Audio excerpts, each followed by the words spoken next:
इमरानियात के तालिब इल्म ये कहते हैं कि अगर किसी मुल्क को देखना हो कि वो कितना खुशकिस्मत है, तो 4 चीजें देखो कि क्या उस मुल्क के पास हैं।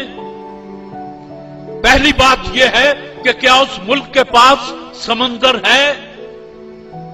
अल्लाह के फजलो करम से पाकिस्तान के पास 1500 किलोमीटर से ज्यादा समंदर है। ये हमारा गवादर, ये जिवानी, ये बलोचिस्तान, ये कराची, ये बिन कासम, ये सारी बंदरगाहें हमारे पास समंदर है। दूसरी बात पूछते हैं, क्या उनके पास रेगिस्तान है। हमारे पास थल है, थर पारकर है, चोलिस्तान है। फिर पूछते हैं, क्या उसके पास पहाड़ हैं। दुनिया की 8 खूबसूरत तरीन चोटियों में से 6 चोटियां पाकिस्तान के पास हैं।